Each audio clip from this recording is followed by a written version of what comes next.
Today we are talking about the new name of the ISM. We are now the Independent Society of Musicians as from today. It really has been quite a journey, so as the Chair and CEO, we've come together to talk about all of the changes. Thank you, Vick. And I just want to say right from the start that the board has been fantastic and really supporting us all the way through. There have been a lot of changes going on, but this is all essential work given the huge challenges facing the music profession, music education, musicians. So Vick, can you just give us a few insights as to the journey? Well, as a board, we have been concerned for some time about the name of the ISM. At the ISM, we're very democratic. Only members can be board members, and we're always thinking about the ISM and what is best for our members and the music sector. Mm-hmm. And incorporated doesn't mean anything. It just means that the ISM as a company does not speak to our values or what we are trying to do as an organisation. And our views were reinforced a couple of years ago at the 2020 AGM by a member who said that the name was old-fashioned, it didn't mean anything and it needed to be changed. I remember that AGM so well. It was just so interesting to see a member stand up and say, "This is a terrible name and what are you going to do about it?" Because we've been having that conversation already. Incorporated, as you say, doesn't mean anything. And it dates back to the 19th century when the ISM was set up to be a representative body promoting the art of music and also supporting the music profession. And those objectives still lie very much at the heart of the ISM, which grew incredibly quickly. So by 1888, it had its own monthly journal.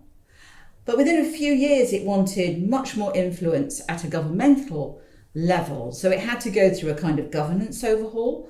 And as a result of that, we ended up with the name Incorporated, which was opposed by the membership who absolutely loathed it. But despite their very vocal resistance, the name was changed, and that was back in 1892. So better late than never, we're sorting out something which members didn't even like back in 1892. Absolutely. Well, you can't accuse us of moving fast on that one. So really, there have been lots of discussions within the board. We all felt strongly that we wanted to keep the initials ISM. So we've been looking for a word which reflected our values, but also began with an I. Yes. So once we started to think about that, I think it became obvious that the word would be independent. Independence is ingrained in everything we do, and it has been since 1882. And we know from our members that our independence is an important reason for being an ISM member. That is so true. Independence lies at the core of the ISM. We're not affiliated to any political party, and we do not take money from the government, no matter who is in power. And that's really important because we are dedicated to serving our members and the music sector without fear or favour. We must never be dependent on an income stream, which means we have to do the bidding of a third party. Just never. And of course, we have talked to members about the name. Yeah. Members liked the initials ISM, but not the word incorporated. So it was a relief, actually, to find that the board and the members were on the same page.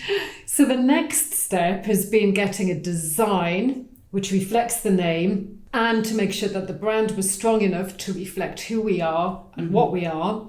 Now, the ISM will be 140 years old this October, but one thing is the board and the staff team are committed to ensuring that the ISM meets its founding objects and provides the very best services to help and support our 11,000 members. But it's not just about the services and benefits.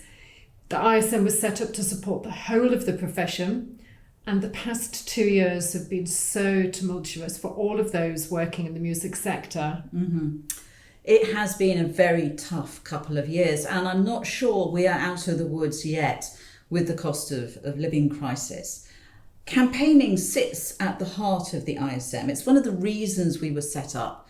So we've been lobbying really strongly around Brexit and the really bad impact that's had on musicians and the music sector.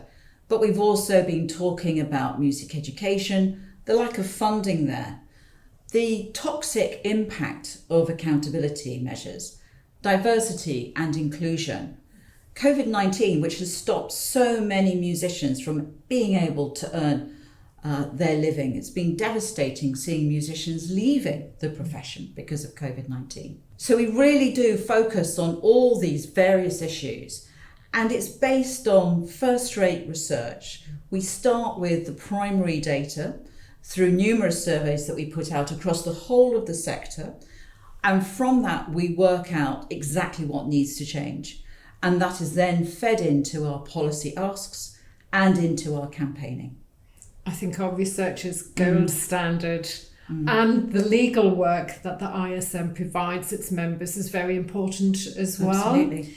The legal team at the ISM is the largest of its kind in the sector, working on behalf of all of its members.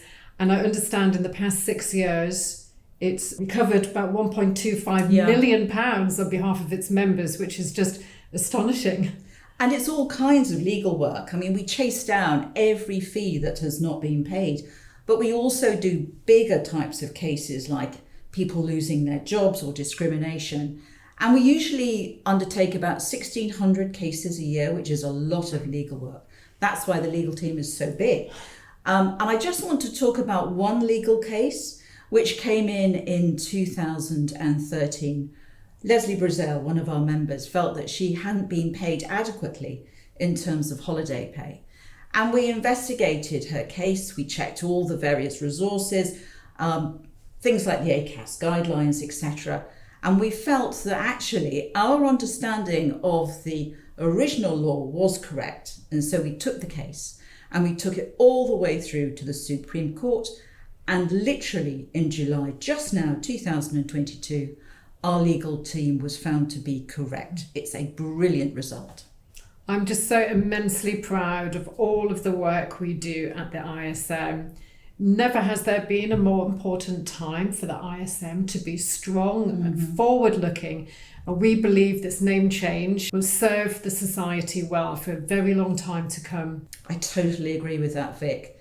And I'm really looking forward to the next 140 years.